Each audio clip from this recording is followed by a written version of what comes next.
Conférence ici. Ça fait 40 ans, plus de 40 ans que j'étudie l'Égypte.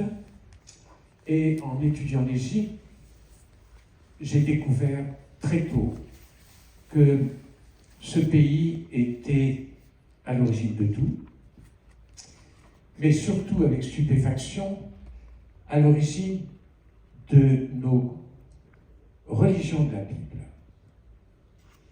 Et même, électrochoc, découvrir très tôt que l'Égypte avait la foi en un Dieu unique. Ce fut pour moi un bouleversement par rapport à tout ce qu'on m'a enseigné. Et c'est pour cette raison qu'aujourd'hui, j'ai pensé vous donner ce titre « Berceau du monothéisme ». J'ai souvent évoqué l'histoire du monothéisme en Égypte, mais aujourd'hui, je vous donne une présentation totalement différente avec de nouveaux éléments et de nouvelles photographies, de nouvelles découvertes. L'Égypte ne peut pas être le monothéisme, c'est impossible. On vous enseigne qu'ils adorent les animaux, qu'ils adorent le soleil. C'est ce qui est enseigné dans tous les livres, et par tous les auteurs. C'est pas possible. Le berceau du monothéisme, c'est l'histoire de Moïse. C'est l'histoire de Moïse retrouvé sur le Nil dans un berceau, dans un panier. C'est impossible que ce soit l'Égypte. Et puis, Moïse, c'est le pilier central de la Bible. J'ai réalisé cette photographie à Rome, sur l'œuvre de Michel-Ange, une merveille. Pourquoi? Parce que ce regard de Moïse, ce regard, bien sûr qu'il parle avec Dieu, mais il a vu en Égypte des choses que vous regardez en Égypte, mais qu'on ne vous explique pas. Et c'est l'histoire de l'homme, de l'humain et du divin. On vous raconte l'Égypte monothéiste avec le dieu Aton, avec Akhenaton. Mais tout est faux. Aton n'est pas un dieu. Le mot Dieu, c'est un mot latin, un mot latin romain. Son nom est par là pour les amis égyptologues dans la salle. Mais il est lié à la lumière, à Ré. Ce sont des appellations que les Égyptiens donnent pour exprimer l'inexprimable. La divinité, on ne peut pas. Eh bien, les Égyptiens vont utiliser le soleil. Le soleil, c'est une idée qu'on retrouve au XIIIe siècle. Nous sommes vers 1300 avant notre ère. On retrouve ça au XIIIe siècle avec saint François d'Assise, l'histoire du soleil qui est l'emblème du divin. Et là, les Égyptiens l'ont parfaitement représenté la divinité qui donne la vie. Vous avez ce signe, le petit signe de la vie, le ankh. Et regardez bien, le roi, son fils, reçoit cette bénédiction de rayon et reçoit de la divinité. La divinité donne à l'humain, à l'humanité, le signe de la vie, le souffle. Et c'est la main de la divinité qui est là. Les rayons de la lumière se terminent par des mains. Il a vu tout ça, Moïse. Tous les peuples ont vu ça. Ils se sont dit, mais c'est un pays qui, très tôt dans l'histoire, a relié le roi au divin. Et c'est ça la clé. Et c'est pour ça que l'Égypte a fonctionné pendant des milliers d'années. s'étaient soudés, ils étaient soudés par la divinité commune à tous les hommes. Et donc, ne pas transgresser. Voilà ce lien de l'homme avec le ciel. Et c'est pour ça, quand on vous dit ils adorent les animaux ou le soleil, eh bien tout est faux. C'est pas du tout ça. Nous allons décrypter ces images dans quelques minutes. Il faut repenser. Il faut tout repenser et évoluer, changer les mentalités. Et pour changer les mentalités, je vous invite à partir sur le Nil, à remonter le Nil. Le Nil, c'est le fil de la pensée. Car récemment, j'étais sur le Nil avec mes enfants présents et mes petits-enfants sur ce bateau. Et nous découvrons sur le Nil ce que vous avez fait, presque tous, je crois.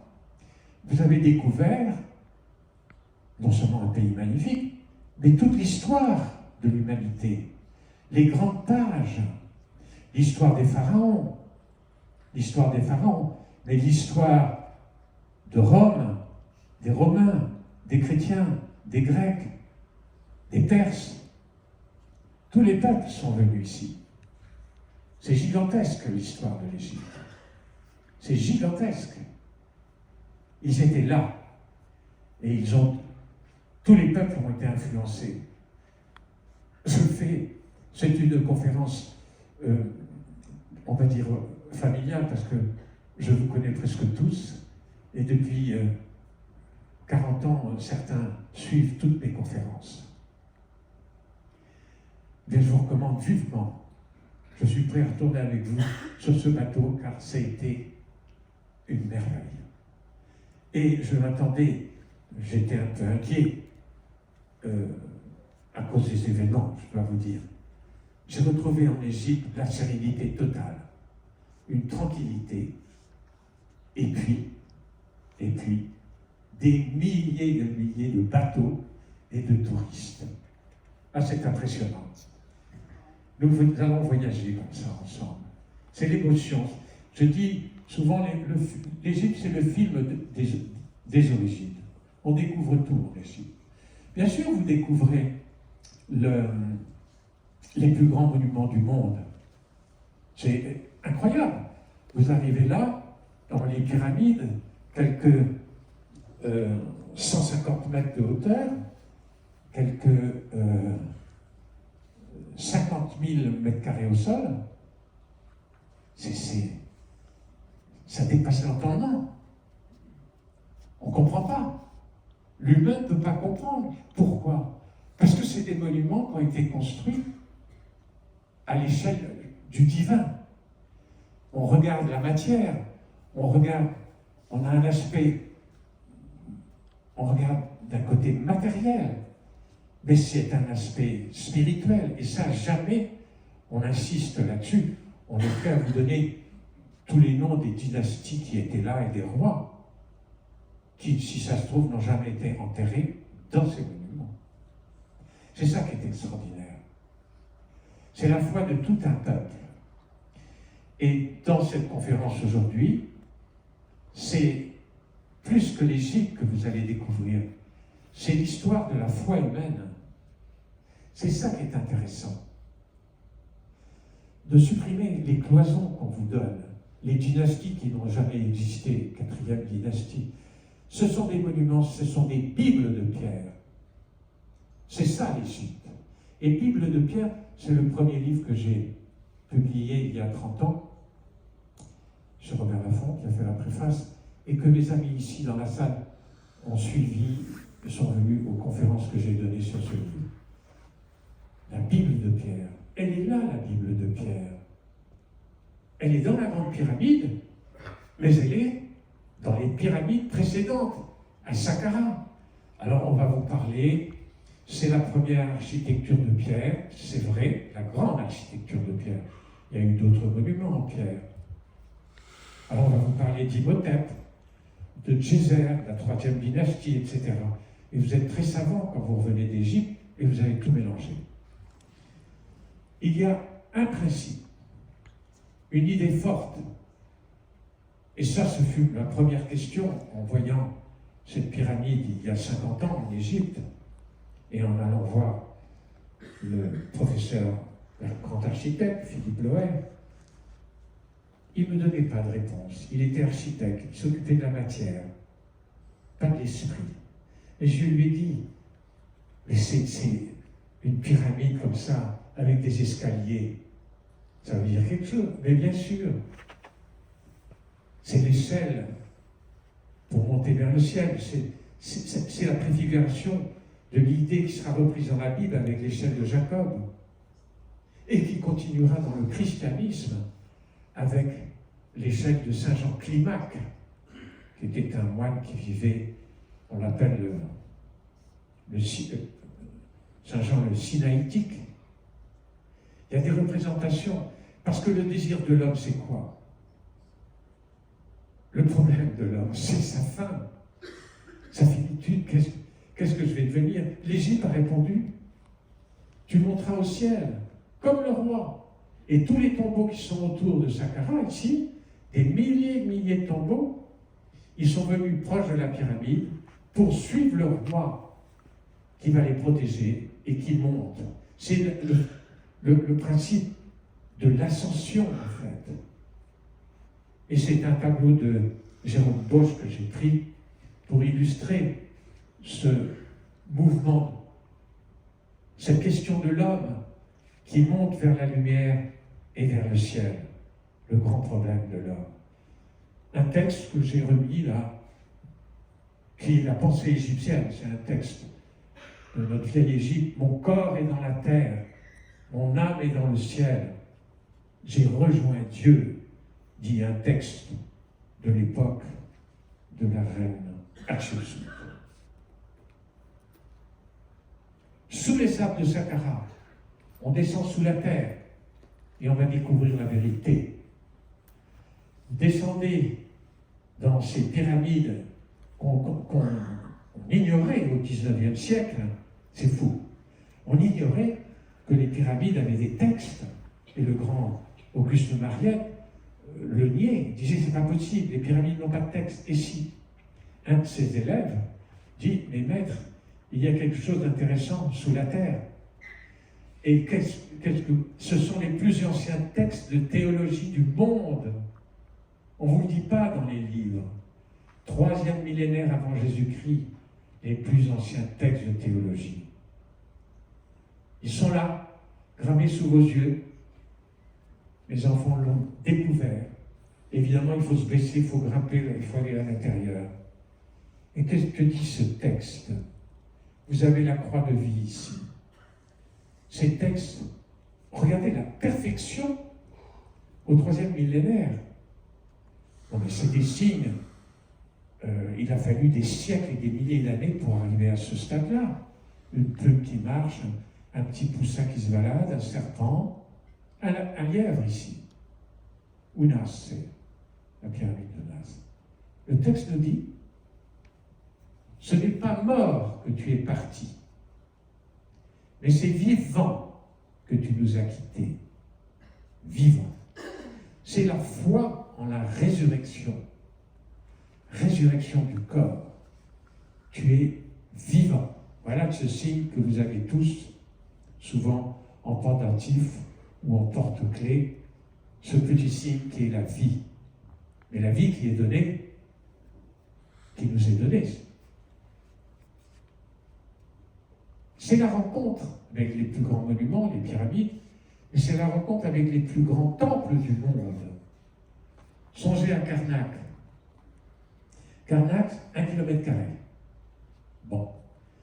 Mais la ville de Luxor, avec tous ces temples que vous connaissez de la rive ouest et de la rive est, c'est 20 km². Vous voyez le centre de Paris? Vous voyez la dimension de l'Égypte? C'est gigantesque. Les plus grands temples du monde. Alors on vous dit, ben, c'est des temples, il y a des dieux, ils adorent des dieux, Amon, Moutre, dessous, et tout est faux. Tout est faux. C'est la divinité par excellence, c'est le divin qui est représenté ici, à l'intérieur du temple. Et on fait croire qu'ils ont des dieux comme en Grèce. un panthéon. Voilà. Et d'ailleurs, on donne au monument égyptien le nom de temple, templos. Mais c'est faux. En égyptien, c'est Etnecher, ce qui veut dire la demeure du divin. On traduit souvent dans les livres par la demeure de Dieu. Parce qu'on associe, on garde ce nom par commodité, et ce nom, bien entendu, ne convient pas. Mais c'est le divin, ce temple, avec ses béliers. Alors on fait croire qu'ils adorent des animaux, des béliers. Non, c'est des images pour représenter la divinité. Et quand vous rentrez dans le temple, alors là, c'est aussi un choc. Dans le temple, vous trouvez une image qui semble une image très connue par vous tous. Vous vous dites, tiens, c'est la Vierge à l'enfant, c'est... Eh bien oui, vous ne faites pas d'erreur, mais les Égyptiens n'ont pas donné des acteurs réels. Ils ont donné des noms et des images pour exprimer que par cet enfant, c'est la vie qui nous est donnée. Et c'est une maman qui donne la vie. Donc, il représente l'enfant, la maman, qui sont les dons qui ont été donnés à l'humanité pour donner la vie.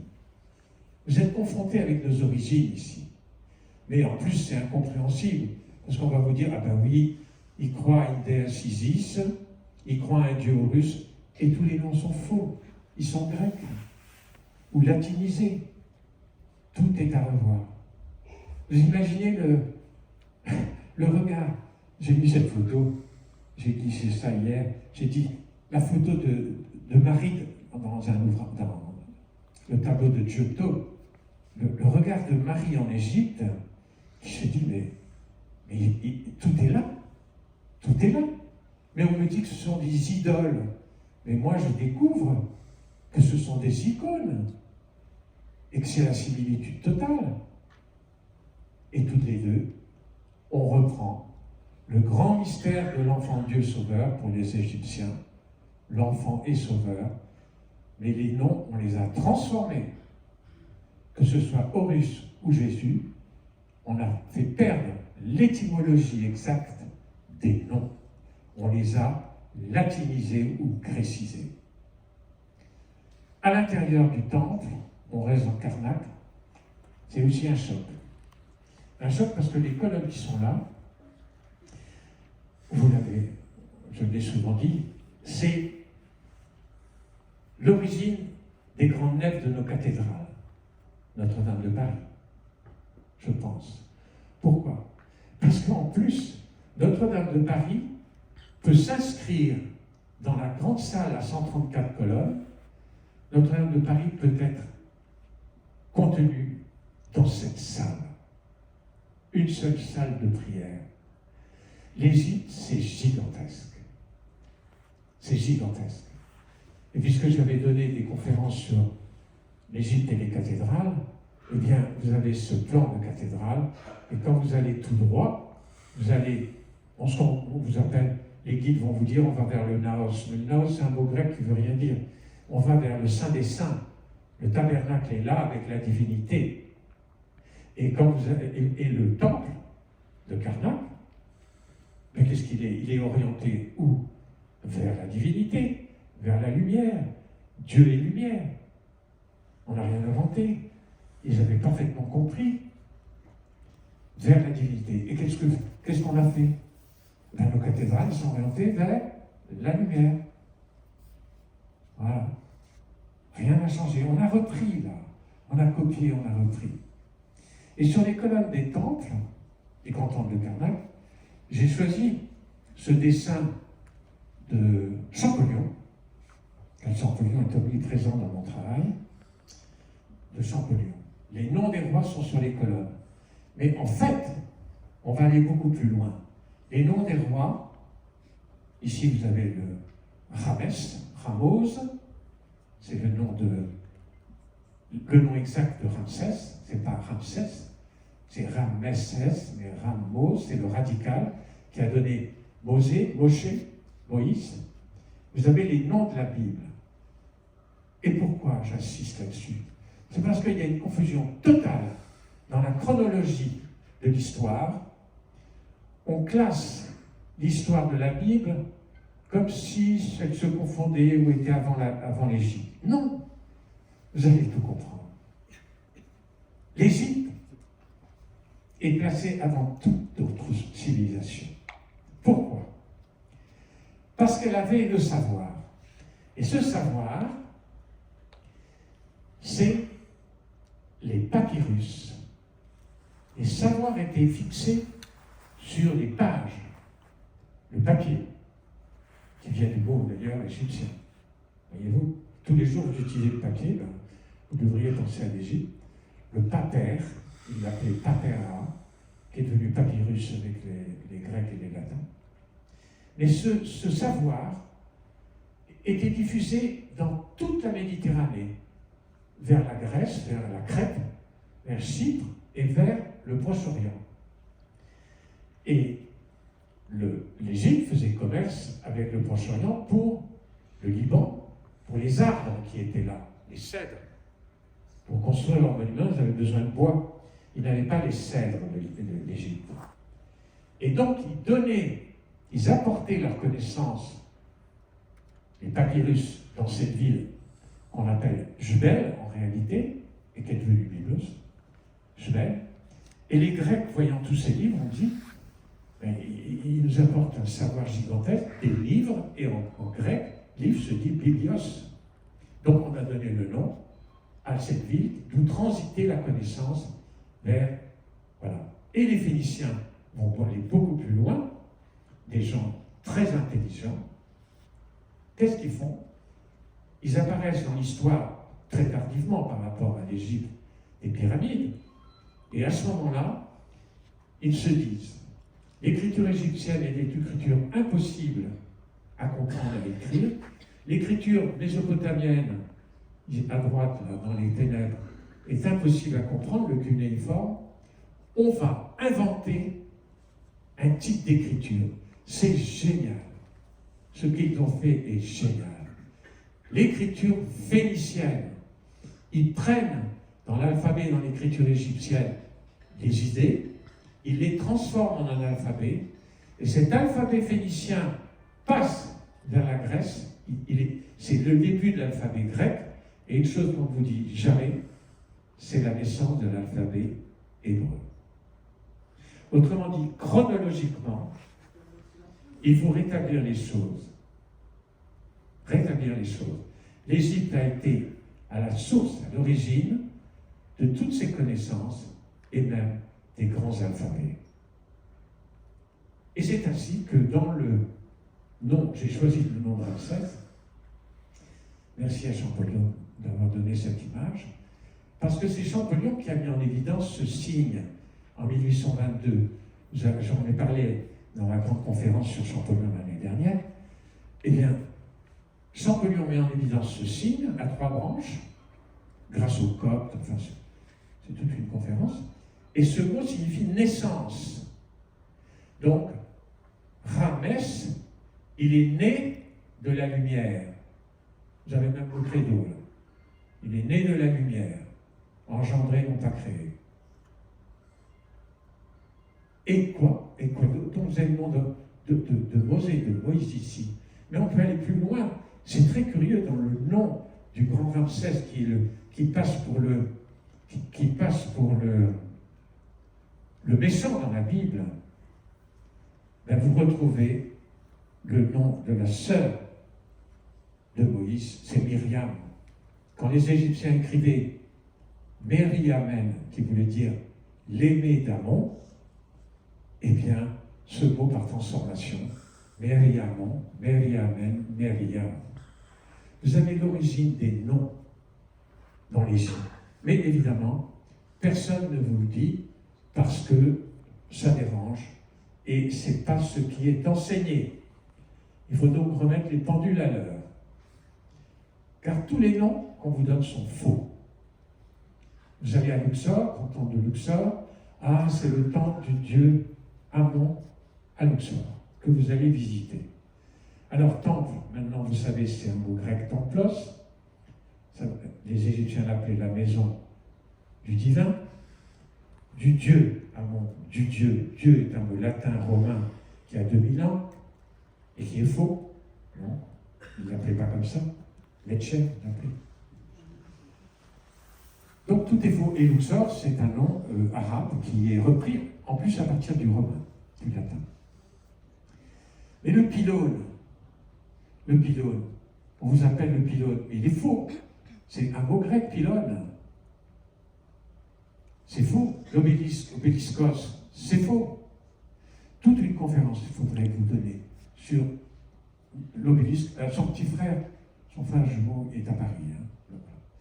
Donc, tout est à décrypter. C'est ça qui est compliqué dans l'Égypte, parce qu'on ne vous donne pas les clés. Voilà. On ne vous donne pas les clés. Et ce temple, la façade du temple, en fait, Champollion avait compris, l'architecture est écriture, disait-il. Il n'a pas eu le temps de finir son travail. Et dans les pas de Champollion, depuis 40, 50 ans, je suis là-dedans. La façade est en fait un immense hiéroglyphe. Ce n'est pas par hasard qu'ils l'ont incliné sur les côtés. Ce n'est pas par hasard qu'ils ont ouvert ici. Ils auraient pu mettre une porte là. C'est le signe Haket, pour les amateurs d'égyptologie, qui veut dire la lumière. C'est l'apparition de la lumière. Alors là, pour faire le lien, j'ai choisi ce que j'ai vu récemment à Luxor, avec les enfants. Le temple de Luxor éclairé le soir, c'est d'une beauté, c'est extraordinaire. Le temple contient la lumière, il contient la divinité. Et dans le sanctuaire, l'entrée du pylône, l'obélisque, la grande nef de nos cathédrales, et un peu plus à droite, il y a le sanctuaire ici. Et dans le sanctuaire, il vénère et tenu dans le tabernacle, le divin. Qui est ce divin, ce personnage que vous avez sous les yeux? Amon. Alors on vous dit c'est le dieu Amon. Non, il ne s'appelle pas Dieu Amon. Il s'appelle, en égyptien ancien, l'inconnaissable. Le caché, disait Champollion. Comment dit-on le caché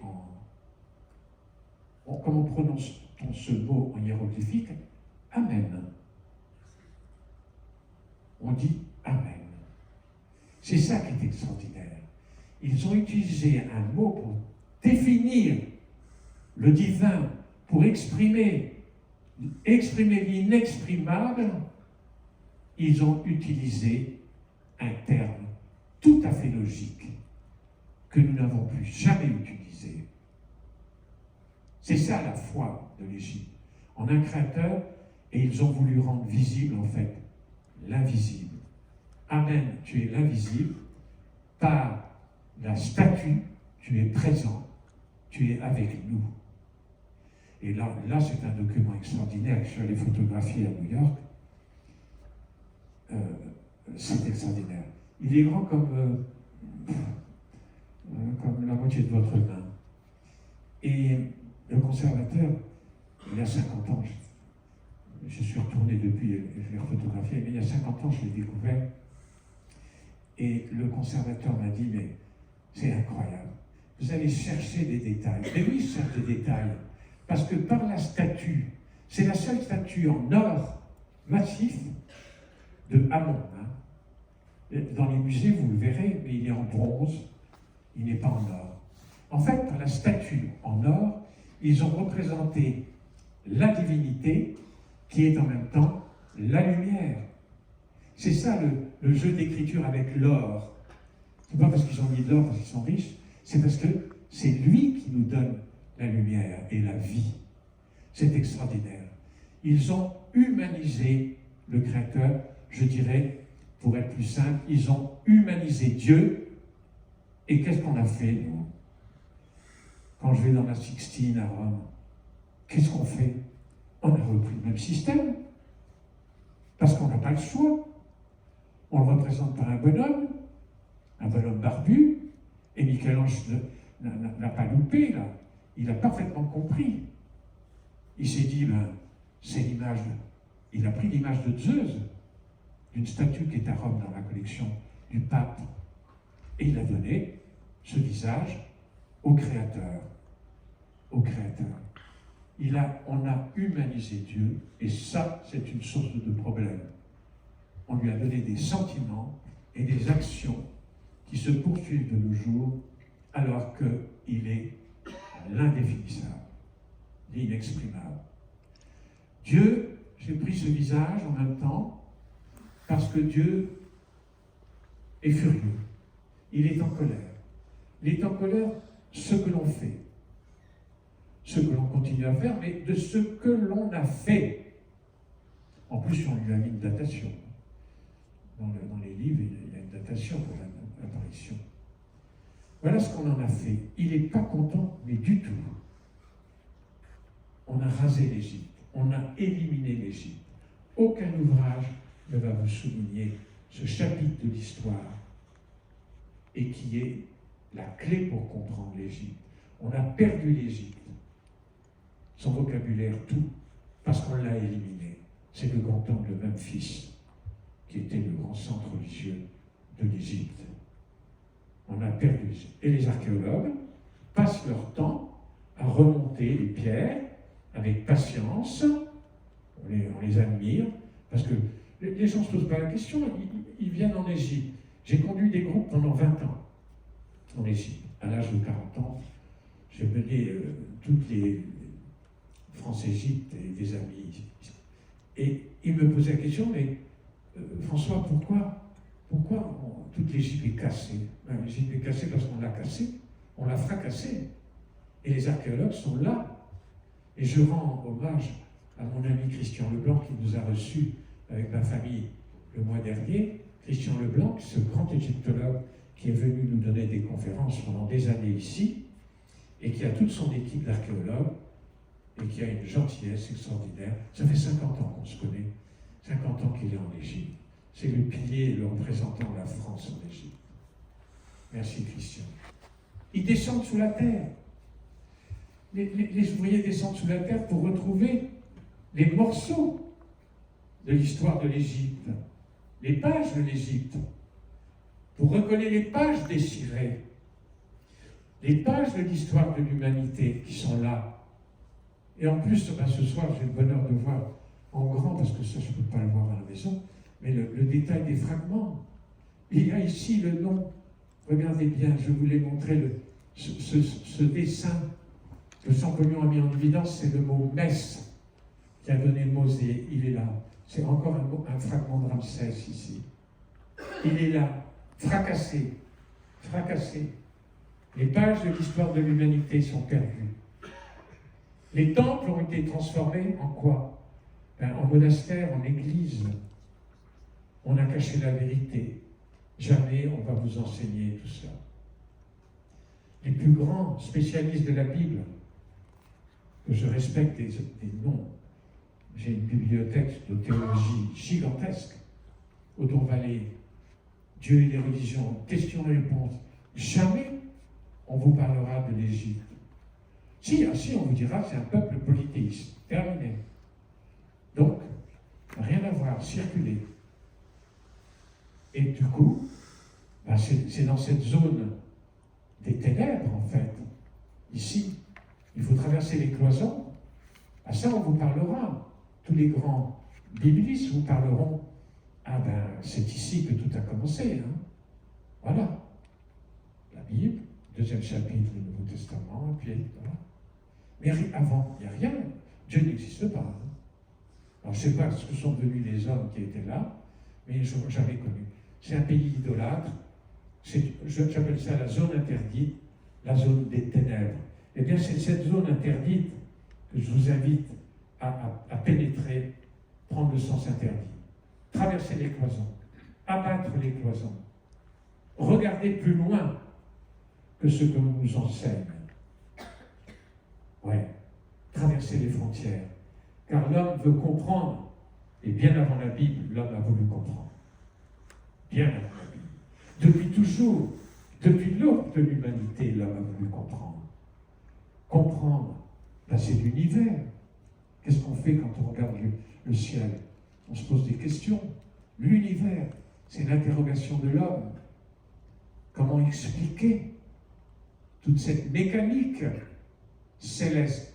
Expliquer l'inexplicable. Les Égyptiens vont l'expliquer. Nous avons mis un nom, Dieu, Deus, Dieu en 3 personnes. Les Hébreux ont mis Elohim, un pluriel, et on parle de monothéisme. C'est ça la contradiction. On parle de monothéisme. L'Égypte va répondre. Et là, vous allez ouvrir les yeux. Dans le bleu du soleil ici, dans ce bijou, ce petit bijou qui est grand comme le creux de votre main. Je l'ai rencontré il y a 50 ans, et depuis, à chaque fois, ça fait 30 fois que je vais en Égypte, à chaque fois je vais le voir et je l'examine pour le déchiffrer, décrypter. On vous dit, il y a des déesses, il y a des dieux, etc. Mais non, c'est faux. En fait, c'est la clé de l'Égypte. C'est un message codé qui est à l'intérieur. Et cet objet m'a permis d'écrire, certains s'en rappellent, et si Dieu était né en Égypte avec mon ami Thierry. Voilà. Ce fut un livre qui a été évidemment un peu dérangeant à l'époque, il y a une vingtaine d'années. Allons au musée du Caire. C'est là que je l'ai trouvé. Bien sûr, Toutankhamon éclipse tout. Vous voyez, c'est une merveille, un chef-d'œuvre absolu. Mais le petit objet que j'ai caressé, il est grand, il va dans le creux de votre main. Il faut faire parler l'image. L'Égypte était la première grande civilisation de l'image. C'est formidable. Tout était en image. L'écriture, bien sûr. Tout était en écriture. Et qu'est-ce qu'ils ont voulu faire avec toutes ces images? Eh bien, ils ont transcrit ce que vous voyez tous les jours et ce qu'ils voyaient aux rives du Nil, que ce soit dans la baie de Cannes ou dans les rives du Nil. Tous les hommes voient ce spectacle, cette splendeur qui disparaît le soir. Une splendeur, et la question, un créateur. C'est l'observation de la nature. Ils ont écrit le grand mystère de l'origine de la vie. Et c'est ça qu'ils font dans cet objet. Le soleil sur une barque, sur l'eau, c'est pas pour dire qu'on croit que le soleil est dans le ciel avec une barque. Mais non, c'est le moyen d'expliquer. La barque, c'était leur moyen de transport de l'époque. Donc la barque sert de hiéroglyphe pour dire le déplacement et le mouvement. Et je vais encore plus loin. Aujourd'hui, je ne l'ai pas entièrement fini de décrypter, mais elle va du sud vers le nord, de l'eau. Hop là, qu'est-ce que j'ai fait? Voilà. Vous avez ici un lotus, un papyrus. Il y a une orientation. Chaque détail est à décrypter. La barque du soleil, le mouvement de la lumière sur l'eau. Voilà. Parce que ces hommes étaient en communion, en fait, avec la nature. En communion avec la nature, qui est notre mère. Alors on découvre aujourd'hui l'écologie. Ah oui, ça c'est un phénomène, mais ils ont vécu, ils ont respecté la nature. Parce qu'il faut composer avec elle. Mais on ne compose plus avec elle. C'est ça. Et pour eux, la nature, comme tous les hommes, comme Saint Bernard ou Saint François d'Assise, la nature c'est la preuve de l'existence de Dieu. Et donc, en voyant ce spectacle perpétuel, quotidien, un spectacle éternel, eh bien, tu es l'éternel. C'est l'éternel. Et il crée une théologie de la lumière pour représenter l'inexprimable. Voilà le message de ce bijou extraordinaire. Le soleil, la pérennité du renouvellement de la vie, la pérennité, le cycle éternel, est là, et par un créateur, on va le voir, il est là. Et on continue à vous enseigner dans les livres ou dans les expositions des déesses, Isis, Nephthys, etc. Mais tout est faux. Je l'ai vu à l'exposition il y a quelques mois. Ce bijou était présenté à l'exposition Ramsès II, alors qu'il n'était pas Ramsès II. Ce n'est pas grave. Et on dit des dieux. Et je regardais, il était dans une vitrine avec une douzaine de bijoux. Personne ne le regardait. Aucun guide le montrait. Qu'est-ce qu'il montrait? Ah, Ramsès, la bataille de Kadesh. Ça, c'est important. Et on ne sait même pas si la bataille de Kadesh a eu lieu. J'en parlais il y a 2 mois avec Christian Jacques, grand égyptologue, et il me dit, tu sais, on ne sait même pas si elle a existé. Donc, en fait, tout est à reprendre dans l'Égypte. Tout est à reprendre. Et dans ce bijou, dans ce pendentif que le roi portait, voilà, vous allez découvrir le secret. Dans le soleil bleu, le grand secret, l'esprit directeur de l'univers disait Champollion. Il parlait de qui? De Amen. Le nom est là. Amen. Amen, l'inconnaissable. Tu es la lumière, tu es la vie, tu es dans les éléments. En fait, tu es partout. Et ça paraît tellement évident. Non, on l'a enfermé dans un nom.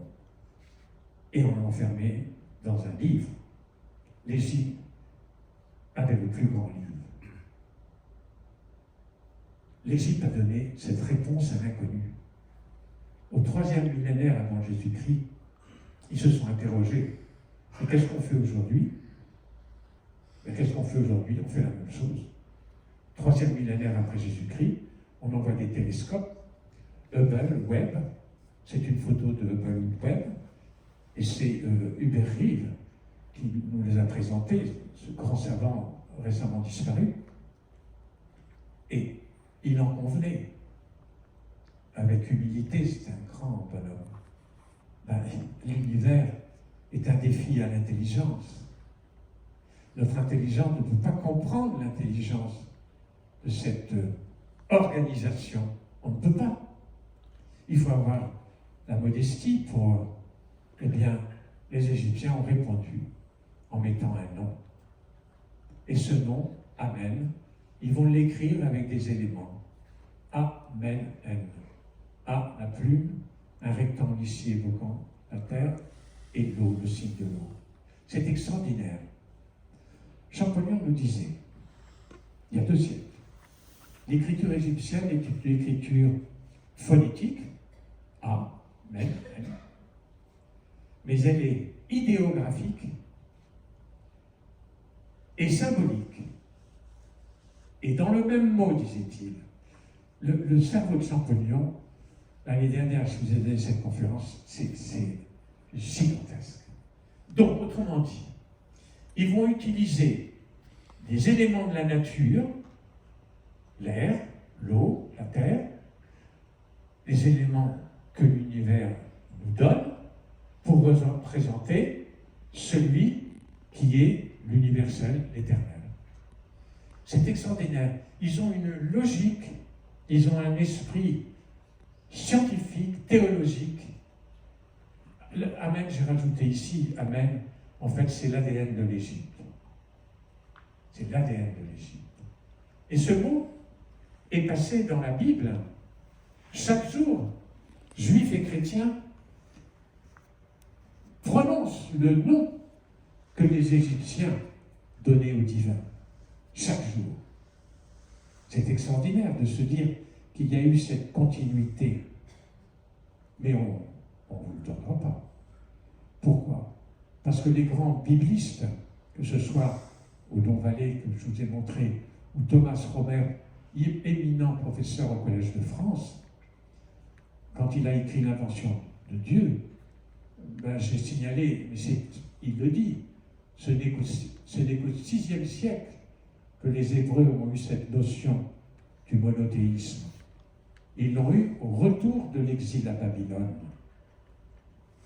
Et avant, on vous parle dans les livres savants de monolatrie, oui, de ceci, de cela. Mais non. L'Égypte avait tout inventé avant. La mention du Dieu unique, elle est là. Elle est là, vous l'avez sous les yeux, dans ce petit pendentif, dans ce soleil bleu. Il est là, Amen, l'inconnaissable. Vous l'avez vu avec la statue en or à Luxor tout à l'heure. C'est le grand mystère qui est révélé. L'invention du Dieu unique, elle est là. Des siècles, 1000 ans avant la Bible. 1000 ans avant la Bible. Il faut renverser la table. Renverser la table des certitudes, car tous les noms sont faux.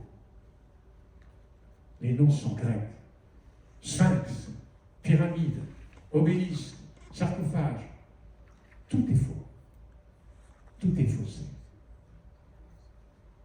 Et à commencer par les hiéroglyphes. Alors on vous enseigne les hiéroglyphes, très bien, c'est magnifique.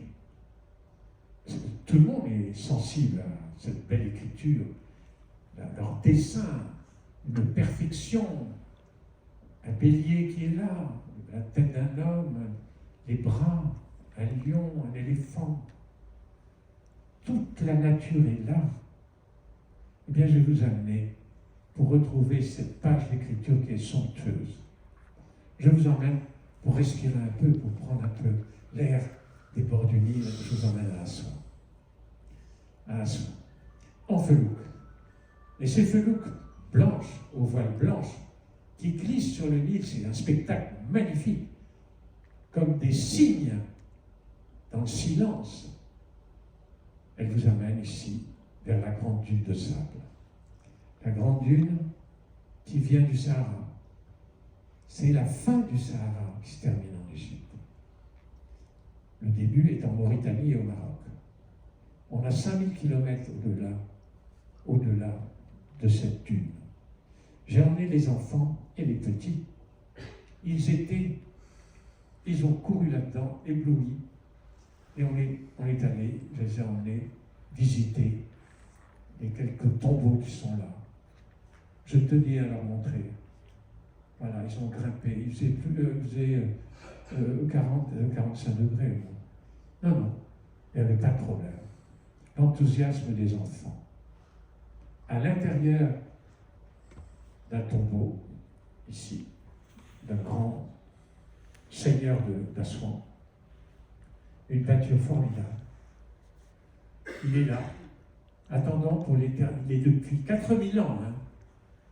Ça fait 4000 ans qu'il est là, devant ses offrandes.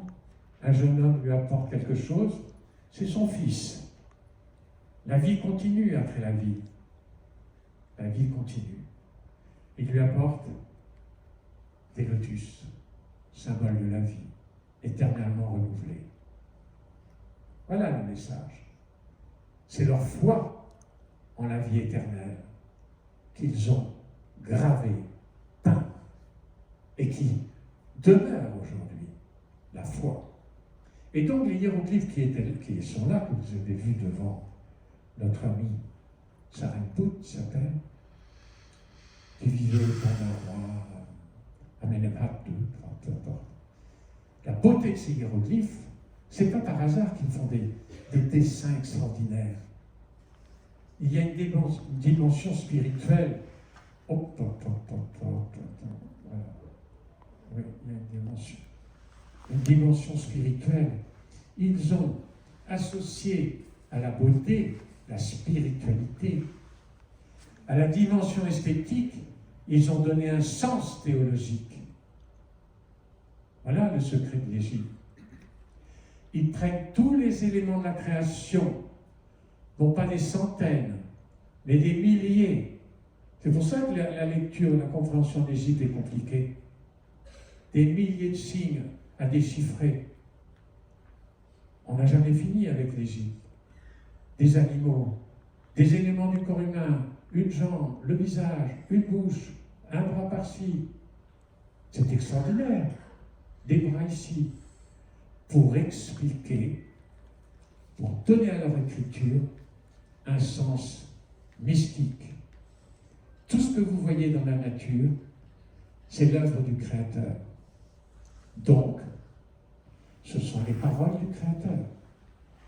Donc, les hiéroglyphes, on les appelle Medunecher, ce qui veut dire les paroles de Dieu. Les premières paroles de Dieu. L'Égypte avait créé cette notion. Et avec ces paroles de Dieu, ils écrivent les plus grands messages sur la foi, l'espérance et la charité. Plusieurs siècles avant la Bible. Foi, espérance, charité, ce sont ce qu'on appelle dans notre religion chrétienne les vertus théologales. Puisque on va prendre le temps, on va finir à 6h ou 7h ce soir la conférence. J'ai tous les textes en tête, je ne peux pas m'empêcher de... Je suis obligé de vous les donner. Parce que quand je les ai découverts, j'ai été très troublé par cela. Ce prêtre, qui vivait des siècles avant la Bible, il a écrit dans sa tombe: si je suis dans ma demeure d'éternité, c'est que j'ai fait le bien sur la terre depuis ma naissance jusqu'à ce jour, et que mon cœur a toujours été heureux sur le chemin de Dieu. Alors vous savez, quand j'ai lu tous ces textes, qu'on ne vous donne évidemment jamais dans les bouquins, on vous parle des dieux, des machins, j'ai été un peu secoué parce que je me suis dit, ayant eu une éducation chrétienne et travaillant avec des prêtres sur mes ouvrages, le père Beaujois que je salue, qui est décédé bien sûr, mais j'avais 35 ans, il y a 40 ans. Et je parlais avec lui, il me dit, tu sais, FX, il faut dire tout ça, parce que c'est la clé de notre histoire. Donc quand j'ai entendu ces textes, quand j'ai lu ces textes, j'ai dit, mais c'est une beauté, c'est un message, il faut le transmettre. Et c'est pour cela que vous me voyez passionné par l'Égypte. Passionné parce qu'ils nous ont laissé les clés de les principes de notre religion. C'est pour cela que je parle tout le temps de l'Égypte antique, que je suis pris là-dedans tous les jours de ma vie.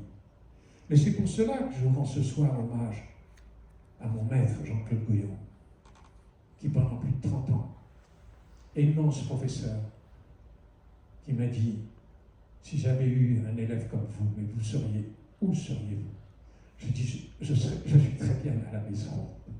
Je suis très bien entouré de ma protectrice, Sainte Kiki. Je suis très bien avec mes enfants. Et quand je vois mes amis conservateurs ou professeurs enfermés dans leur papyrus, c'est ce qu'il me disait, le professeur Goyon.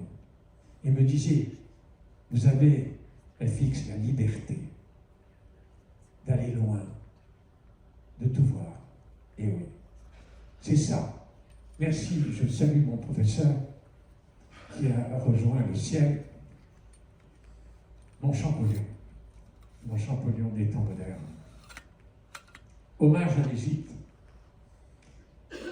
à ces hommes qui ont été les premiers grands savants du monde, élevé des monuments pareils. On ne sait même pas aujourd'hui, comment ils ont bâti ces monuments. Nous sommes au 3e millénaire et on ne comprend rien. Alors s'il y a des hypothèses, des rampes et des machins, rien ne fonctionne. Vous pouvez travailler sur la question. C'est sans fin. On ne comprend pas.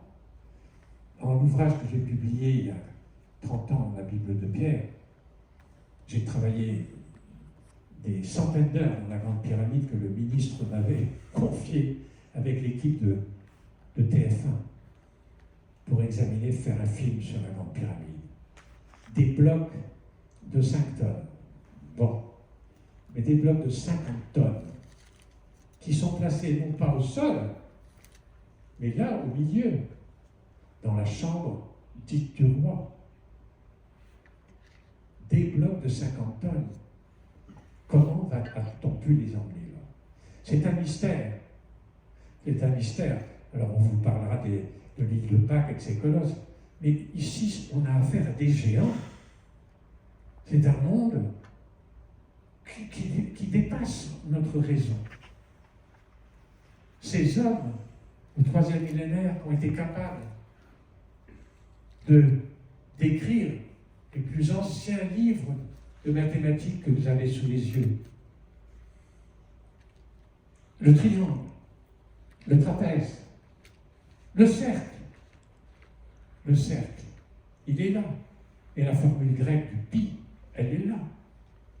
Tout a été inventé. Vous avez là le plus ancien document de mathématiques du monde, le Papyrus Rhind, qui est au British Museum, et que j'ai eu le bonheur d'étudier de nombreuses années et de photographier. Vous imaginez le regard des peuples qui sont venus, des Hébreux, des Perses, des Grecs, des Romains, les Grecs, Pythagore, Thalès,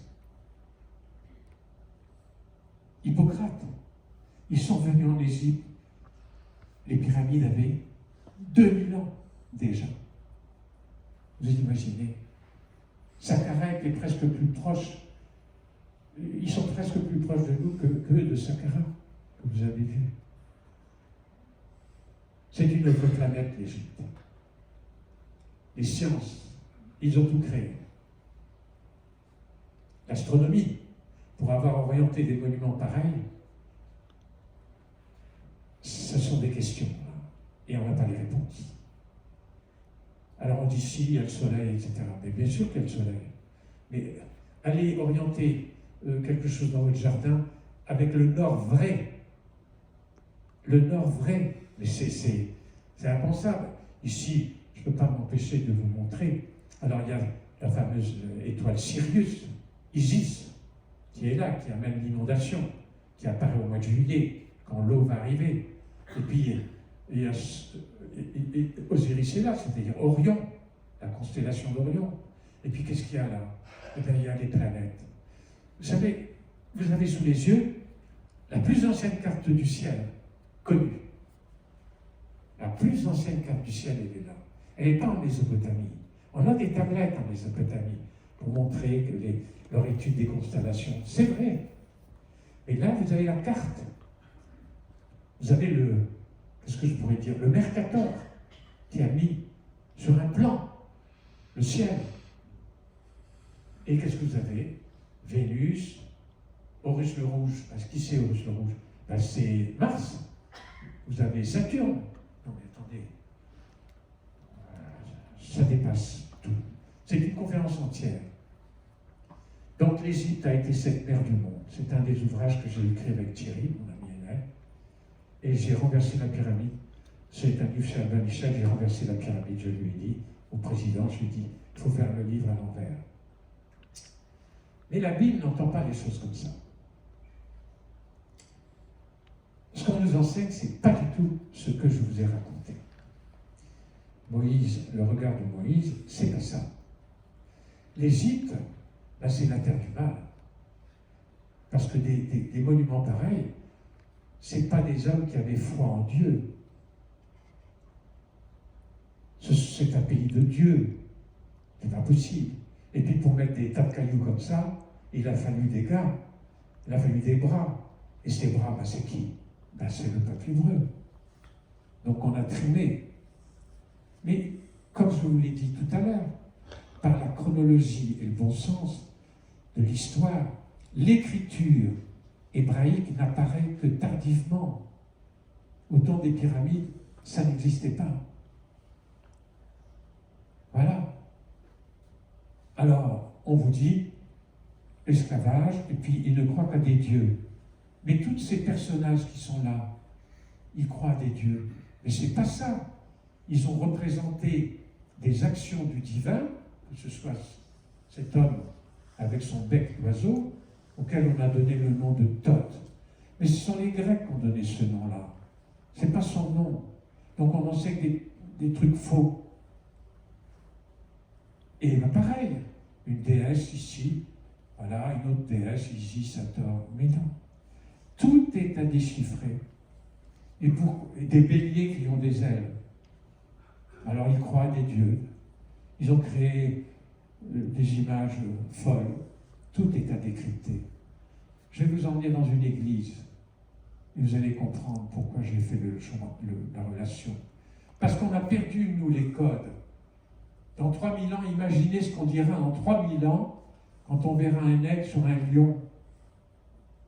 Et en plus, on lui donne un nom. En grec, Ion, Jean, Marcos, ici. Ah, donc on utilise des emblèmes, le bestiaire, pour expliquer la présence du divin. Qu'est-ce qu'on fait là, dans un monastère? Dans un monastère en Égypte, où j'ai la même image que j'ai prise à Parme, dans le baptistère de Parme. On a un homme, des mains, on a des mains, avec le visage d'un oiseau, un rapace, et quand c'est l'Égypte, alors là, ça c'est un cours de théologie, mais quand c'est l'Égypte, ah non, ah, pas du tout. Quand c'est l'Égypte, c'est une mythologie. Un homme avec une tête d'oiseau, c'est pas possible. Manque de chance, Champollion l'avait compris. J'ai publié ce document de Champollion dans la Bible de Pierre. Parce que c'est les images du roi qui sont associées à l'image de la divinité. Pourquoi? Parce que la divinité et l'humain, le divin et l'humain, ne font qu'un. Et vous avez là, sous vos yeux, le principe de la consubstantialité. C'est gigantesque. Donc quand vous rentrez, c'est à Abou Simbel, hein, le voilà, il est là à l'entrée d'Abou Simbel, le voilà. Donc le monde entier vient à Abou Simbel pour voir quoi? Les colosses, et puis pour dire, j'ai vu le lever du soleil sur les colosses. Avec ça, ils ont fait un grand progrès dans l'histoire, dans la connaissance. Non. La divinité est là au milieu, son fils est là, et 4 colosses. Pourquoi? Pas parce qu'ils veillent sur toute la terre, sur les 4 points cardinaux. Et quand vous rentrez à ce moment-là à l'intérieur du temple, c'était mes amis de France-Égypte, on rentre à l'intérieur, je leur ai montré le secret. Le secret, il est là. La lumière. Alors j'ai pris un document de David Roberts, parce qu'aujourd'hui les peintures ont disparu.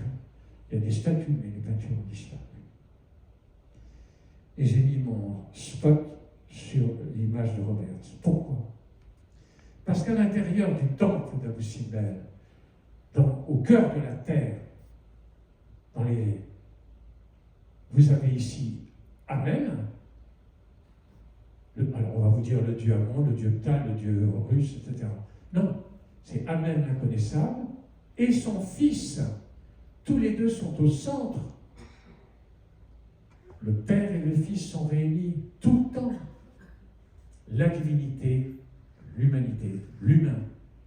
Tu es mon délégué sur terre. Tu es le pont entre les hommes et moi. Et tu dois faire régner. C'est un sacré système, hein, l'Égypte.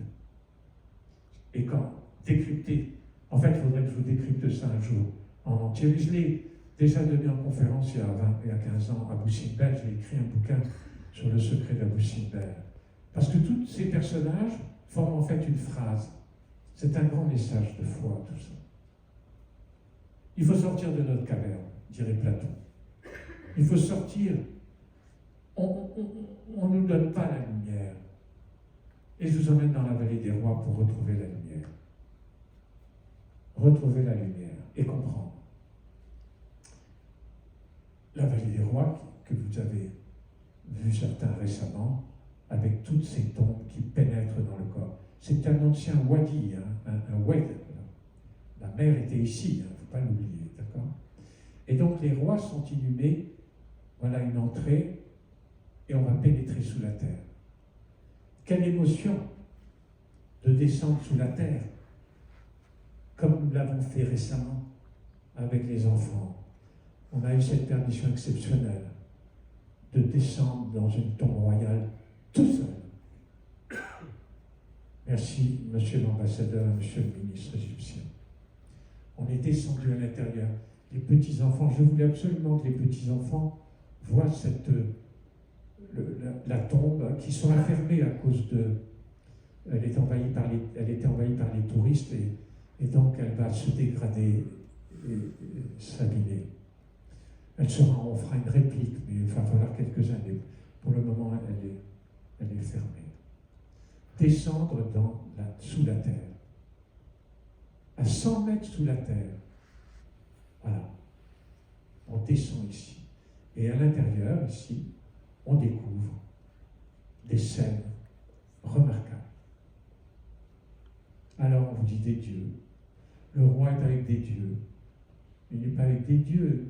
Il est avec des images qui représentent l'action du divin, sa présence. Alors Plutarque a raconté que c'était le dieu Osiris, qui avait été découpé en rondelles par son frère. On raconte n'importe quoi. Non, le défunt ici est présent sur un papyrus. Il est conduit vers Osiris, ce personnage à la chair verte et qui évoque naturellement la présence, c'est la nature qui se renouvelle chaque année. C'est ça le secret d'Égypte. Il représente le grand mystère de la nature qui est l'œuvre du divin par des personnifications. Donc, tu viens vers Osiris et tu deviendras comme Osiris, tu seras renouvelé éternellement, tu auras une vie éternelle. Osiris qui est mort et qui ressuscite. Vous voyez, on va très loin. Ce sont en fait les principes de notre religion. Je n'ai pas pu m'empêcher de vous mettre ce que j'avais présenté il y a quelques années ici. C'est notre cathédrale, c'est les origines. Ils jugent les hommes et ils auront le paradis ou l'enfer. Ce sera la balance. J'avais insisté là-dessus. C'est la peur pour mener les hommes. L'Égypte avait créé ce système génial. Il faut mener les hommes. La crainte. Voilà, ce sont nos origines. Ce n'est pas un cours de mythologie qu'il faut donner à l'Égypte. C'est un cours de théologie. Ils ont vaincu la mort. Les Égyptiens ont vaincu la mort. C'est formidable. Atteindre, remonter vers le ciel. C'était le but. Oui, l'Égypte, c'est avec Osiris ou Isis. C'est le miroir de la vérité. C'est le grand mystère de l'incarnation que vous avez là. C'est un concile, j'ai mis le concile de l'an 4000, c'est-à-dire avant les pyramides. Les hommes se sont posé la question d'un créateur qui donne la vie. Vous imaginez les conciles qu'il y a eu, puisque vous êtes très érudit, les conciles du IVe siècle, de Nicée, 325, d'Éphèse, de Chalcédoine, où les chrétiens se sont étripés pour donner au Christ, à Jésus, une image. Il est le divin ou il n'est pas divin. Il est homme ou il est Dieu. Mais c'est terrible ce qui s'est passé. Mais l'Égypte avait résolu le problème. Parce que les hommes ont compris depuis la nuit des temps que c'est la femme qui donne la vie. Et si elle donne la vie, c'est un mystère. La naissance d'un enfant, mais c'est extraordinaire. Mais c'est un mystère, c'est une chance. Aujourd'hui, maintenant, il ne doit pas y avoir de problème à la naissance d'un enfant. Mais vous imaginez, il y a 10 000 ans, il y a 3 000 ans, au 19e siècle, au 20e siècle, on n'avait pas les moyens modernes. Ils avaient compris que c'est dans un corps féminin, que le divin se révèle à l'humain. Voilà la signification de ces soi-disant déesses égyptiennes. Non, ce sont des messages que les hommes ont écrits. Vous imaginez la Sainte Famille en Égypte, découvrant les pyramides. Une photo que mon ami Thierry a admirablement réussi. Et j'ai tenu à la mettre parce qu'elle est l'image qui a été, on a photographiée à Florence sur les portes du baptistère. Ben oui, ben bien sûr, je l'ai laissé dans ma projection parce que j'ai parlé des pyramides au départ comme une élévation de l'homme vers la foi, vers le ciel. Mais c'est la même chose qu'on a fait en 1435 avec Brunelleschi. C'est la même chose, on reprend. Et au passage, on salue Giotto qui a fait le monument en 1330. C'est une merveille. La Sainte Famille, quand elle vient en Égypte, on nous enseigne dans des ouvrages, Jésus fait tomber les images. Il ne fait pas tomber les images. Il vient pour apprendre en Égypte. La Sainte Famille découvre les premiers grands bâtisseurs de Dieu. Il découvre la vérité. L'Égypte, c'est le pèlerinage du savoir, au pays du savoir. Le savoir, c'est l'Égypte. Le savoir, c'est l'Égypte. Le Christ, en Égypte, reprend l'idée, il va faire sa vie, transmettre le message, et le grand message qu'il transmet, c'est la foi en la vie éternelle. C'est extraordinaire. C'est le cours d'histoire qu'il faudrait changer. Ils ont compris que les lignes de la Genèse, qu'on leur apprenait, la Genèse, l'histoire avait été créée en 6 jours, le monde. Ils ont compris que les Égyptiens avaient créé une histoire basée sur la nature, sur les aliments de la nature.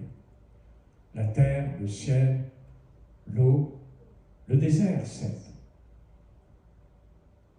Champollion nous l'a expliqué. Mais son enseignement est tombé dans l'eau parce qu'il dérange. Voilà ce que Champollion nous disait en 1828. Qu'est-ce qu'il nous disait? L'Égypte, c'est un monothéisme pur, un polythéisme symbolique, un seul Dieu dont toutes les qualités sont personnifiées. Voilà l'idée de l'Égypte. Il représente avec des images ce que l'on ne peut pas représenter, c'est-à-dire la divinité. Autrement dit, sur le document que j'ai présenté dès le début, en couleur, qui était de Champollion, ce document est de Champollion. C'est une profession de foi qu'ils expriment avec les animaux. Ils écrivent Dieu par l'image. Comment l'expliquer? Eh bien, le scarabée, qui, dans la nuit, dans la terre, revient et amène la lumière. Enfin, sa boule avec ses enfants, ses œufs. Il est la vie.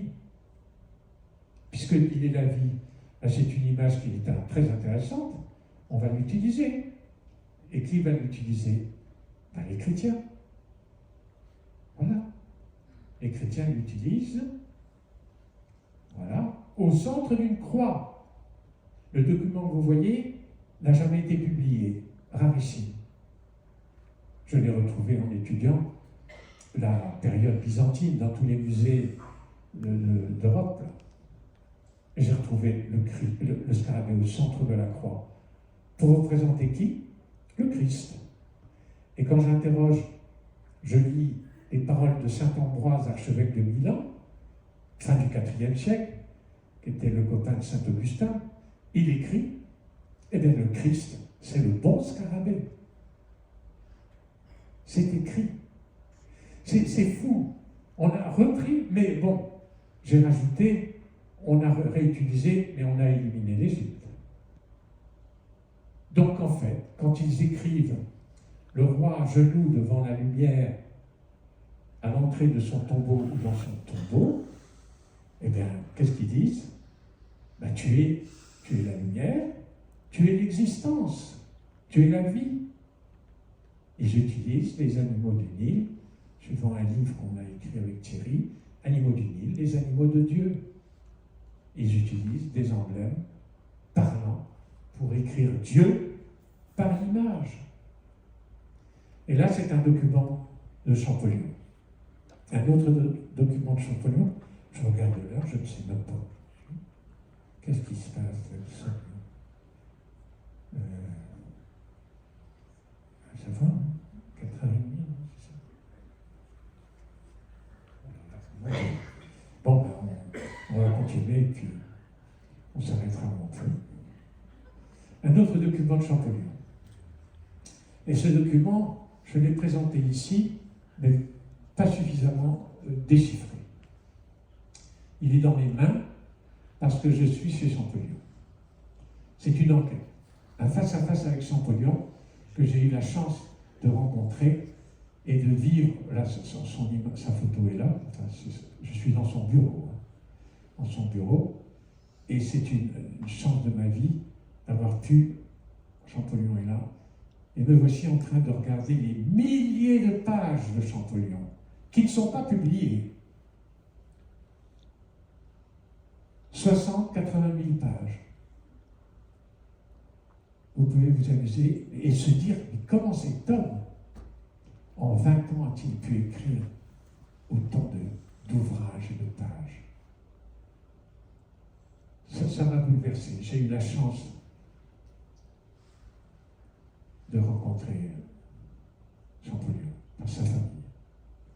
Et le document de Champollion, il est là. Il est dans le temple égyptien de Philae. Champollion l'avait vu, l'avait appelé le Magnésis, c'est-à-dire le temple de la naissance. C'est un terme que Champollion a créé. Mais il a bien fait, parce que c'est tout à fait ça. C'est notre histoire qui est là. Les acteurs, une vierge à l'enfant, mais il y a un homme qui est debout. Un homme est debout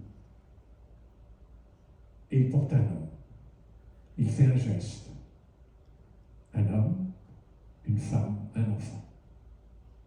Une histoire formidable. Son nom, je m'appelle Amen. C'est en écriture cryptée. Champollion l'avait compris. J'ai publié ça dans la Bible de Pierre il y a 30 ans. Écriture cryptée. Les Égyptiens étaient des savants d'écriture. Vous comprenez pourquoi les Phéniciens et tous les autres peuples sont venus apprendre en Égypte. Mais, que nous dit le texte? Eh bien, il nous dit, il y a un petit lièvre qui se promène là, et ce signe, Kema Ununu. Ça veut dire, tu es le créateur de toutes choses. Toutes choses. Tu es le créateur et tu es l'inconnaissable. C'est magnifique. Et son geste, bien entendu, il donne ce signe de la vie que vous avez vu au début de la conférence, on l'appelle le Ankh. Il le donne, et je n'ai pas pu m'empêcher de faire le rapprochement avec la Sixtine. Tu donnes la vie, tu es la vie, tu es le souffle. C'est ça que les Égyptiens ont fait. La divinité donne au roi, à son fils. C'est d'une qualité, les dessins égyptiens. Évidemment, il est agrandi 50 fois là, sur l'image, la photo. Mais c'est d'une beauté, le profil, les lèvres, les mains, les doigts. C'est hallucinant. C'est un portrait de Ramsès ça, qui est là. C'est formidable. Ah oui, tu donnes la vie. Ouais, c'est toi, Amen. Ton nom est là, Amen. Et tu portes la vie ici, le Ankh, et le pouvoir, le sceptre. Mais tu es la vie. Les trois éléments, mais il y en a un quatrième, c'est le soleil. C'est génial. Cette écriture symbolique, elle est géniale. Les quatre éléments qui donnent la vie à l'humanité, les quatre éléments pour désigner le nom du Créateur. Vous avez sur l'image de Champollion, Ancien Testament, Nouveau Testament, le Père Créateur qui donne la vie à l'humanité, et l'humanité c'est qui? Eh bien, elle est là. C'est toi qui donnes la vie. Voilà le relais. Et le corps féminin, c'est lui qui donne la vie dans le corps féminin. C'est extraordinaire. On pourrait rester des heures sur ce document. des heures sur ce document parce que c'est la finalité. Les chrétiens, dans le christianisme, on enseigne Dieu, le programme de Dieu, c'est le plan de Dieu. L'enfant qui est né, l'enfant sauveur, c'est-à-dire Jésus. Vous avez le résumé ici. Et c'est éblouissant comme la pensée égyptienne. Condensé, vous avez un condensé, et toutes les religions ont repris le système. Il faut briser les portes de mon voisin qui sont laides, qu'il a cadenassées. C'est épouvantable. Il faut ouvrir les portes pour comprendre l'Égypte. Le mystère de la vie. La vie est un don de Dieu. Voilà, c'est ça que ça veut dire. C'est le grand mystère de l'incarnation qu'ils ont voulu expliquer. Dans le christianisme, on l'appelle la Vierge avec l'enfant, la Théotokos. Elle porte Dieu. Mais qu'est-ce qu'elle fait? L'Égypte avait parfaitement compris le système. La femme porte en elle l'enfant sauveur. Sans l'enfant, il n'y a pas d'humanité. Terminé. Donc c'est un don de Dieu. Et je pourrais vous faire un cours, une fois, sur l'anatomie en Égypte. Comment explique-t-il la reproduction, l'enfantement? Mais c'est génial. Tout est d'ordre divin. Ils ont pensé à tout ça. Aujourd'hui, c'est la technique qui est là. La technique est là. Ils se sont intéressés au Créateur, aux origines de la vie. Et qu'est-ce qu'on a fait? On a mis à cette horloge qui est dans le ciel, on a mis un horloger, un grand architecte, un homme, une chronologie. On a même donné des datations dans les livres de Champollion.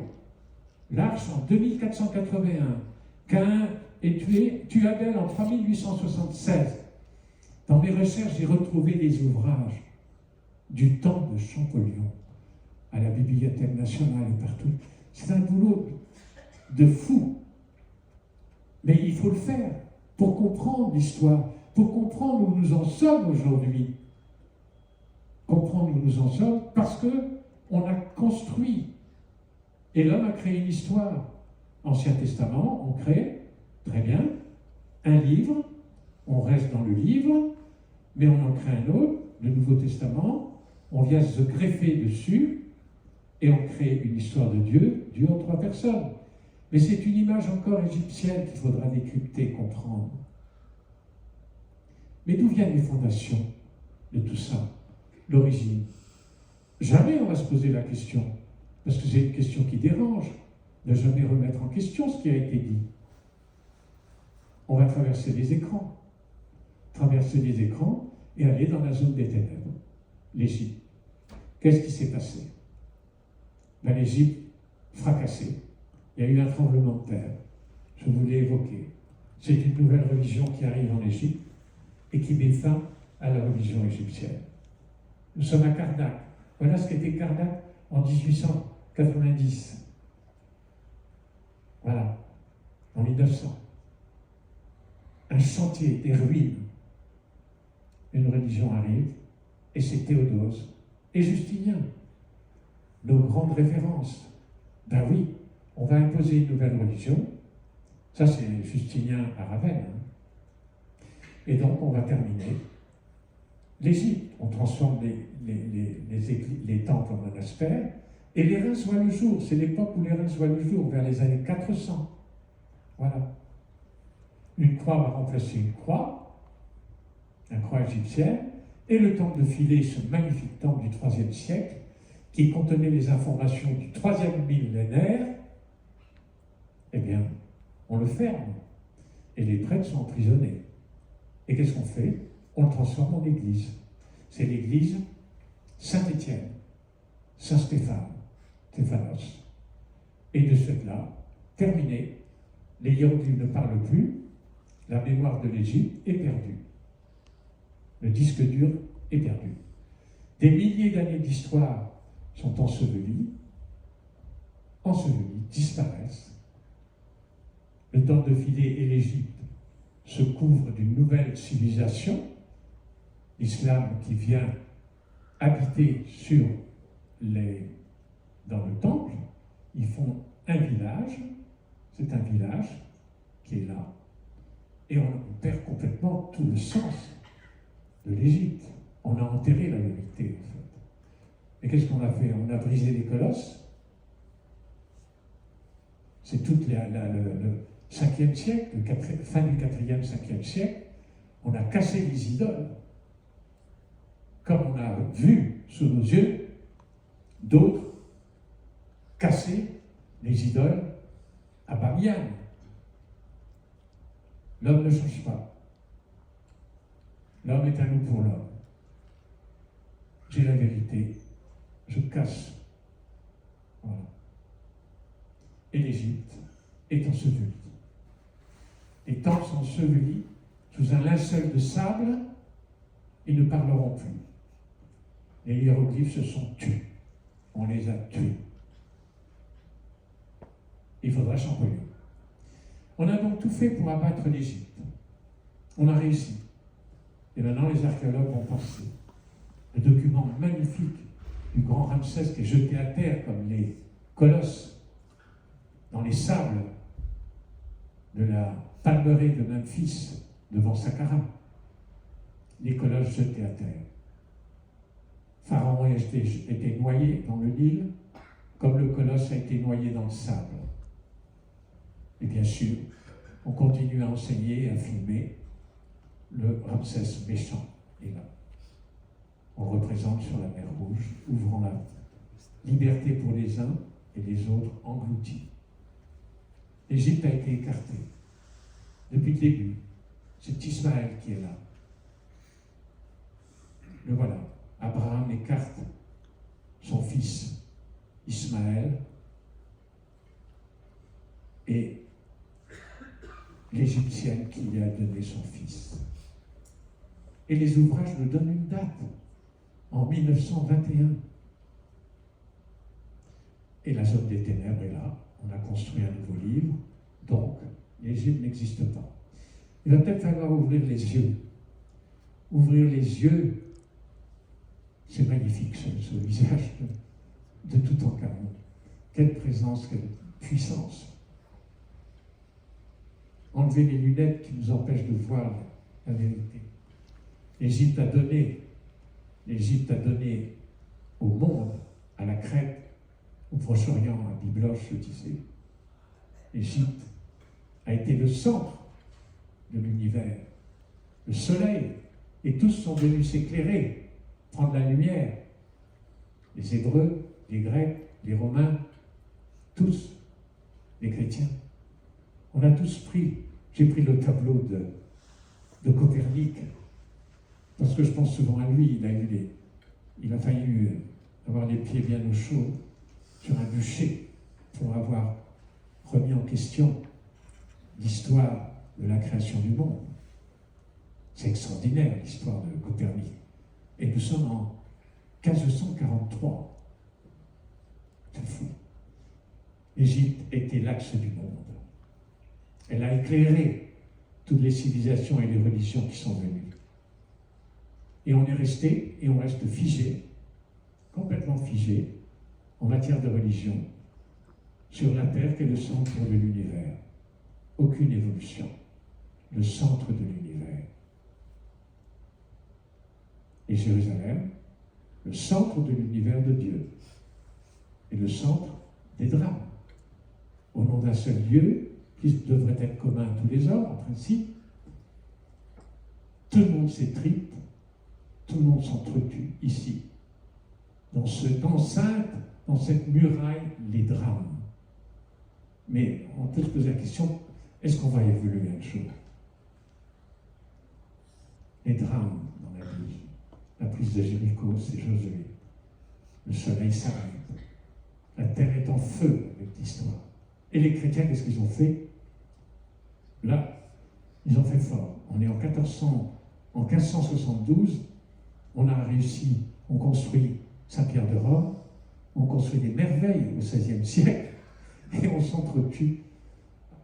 C'est les chrétiens, les catholiques contre les protestants. On a donc créé une muraille un mur rouge pour séparer les hommes. Il va peut-être falloir s'en sortir. S'en sortir. S'en sortir, abattre les cloisons, créer des ponts entre les hommes, au lieu de créer des cloisons. Allons vers le Nil. Le Nil, c'est la source. L'eau, le bien le plus précieux, les Égyptiens avaient compris. Ils n'ont pas attendu l'écologie du XXIe siècle. Ils ont compris que l'eau, c'était Dieu. Oui, pourquoi? Parce que la terre d'Égypte est un mystère. Un mystère parce que le fleuve, l'Égypte, c'est cette oasis en plein désert. Un miracle de la nature. Un miracle. Voilà. C'est rien, l'Égypte. C'est grand comme même pas la Belgique, alors que ça fait 1 million de kilomètres carrés. Elle est prise dans un étau entre deux déserts. Mais l'eau arrive. L'eau arrive. Nous sommes au mois de juillet, le 14 juillet. Nous sommes début juillet, au mois de juin, la terre brûle. Il fait 50 degrés. Il n'y a pas une goutte d'eau. Il n'y a pas un affluent. Et tout d'un coup, l'eau monte. Je peux vous dire, c'est surprenant.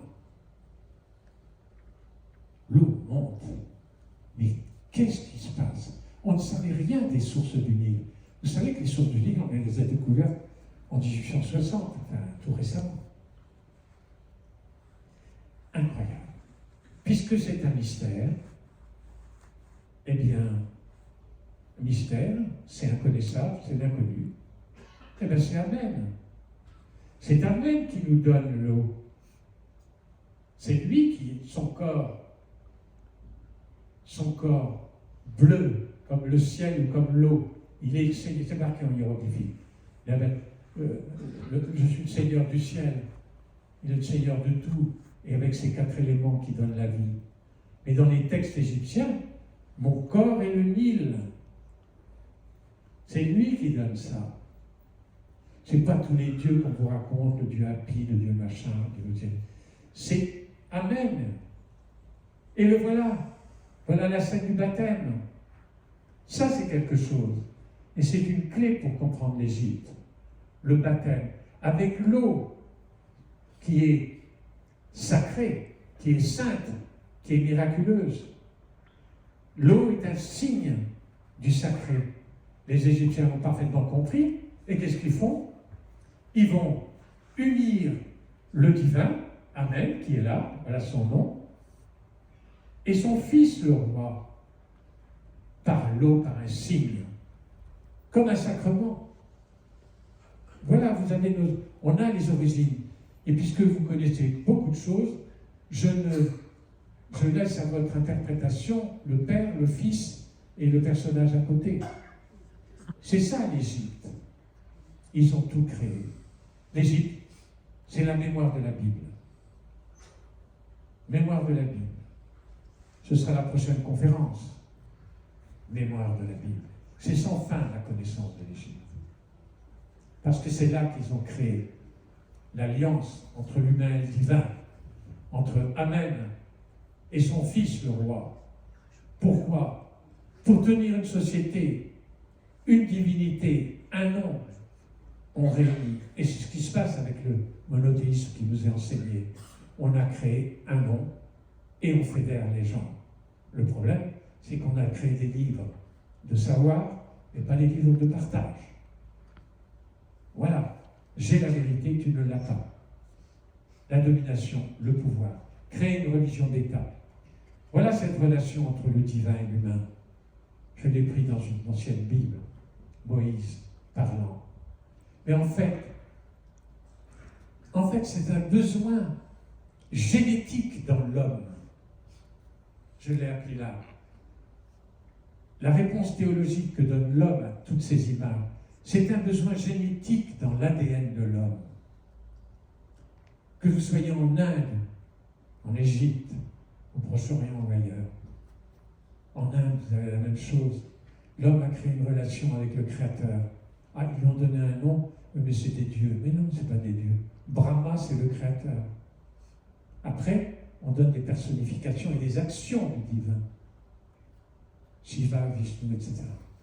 Ce n'est pas des divins, ce n'est pas des dieux, c'est représenter le divin. C'est ça qui est extraordinaire qu'on apprend avec l'Égypte. Dans le petit bijou que vous avez vu ce soir, vous avez compris que le credo de l'Égypte est là à l'intérieur. La divinité, la lumière et l'inconnaissable. Je suis la lumière, je suis l'inconnaissable et je suis la vie. On passera d'autres séances à décrypter le reste parce que c'est trop beau le message de l'Égypte. C'est un condensé du credo que vous avez eu ce soir, car l'Égypte c'est un livre immense, un livre immense. Et quand vous ouvrez le grand livre, le livre de l'Égypte, en fait, vous en êtes rendu compte, vous ouvrez le grand livre de Dieu. C'est ça la question de l'Égypte. Alors je pourrais vous citer des textes, parce que ces paroles de l'ancienne Égypte ont fait le tour du monde. Mais je pourrais vous donner des textes. Ah, il y a un texte très beau, mais j'en ai des centaines dans la tête, c'est ça le problème. Et un des textes que j'ai publié avec mon ami Thierry, dans les paroles de l'ancienne Égypte, est le suivant. Dieu parle.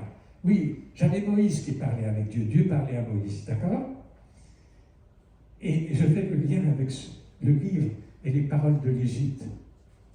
Dieu parle en Égypte. Amen ou Ré, enfin. Vous avez bien compris, ce sont des noms.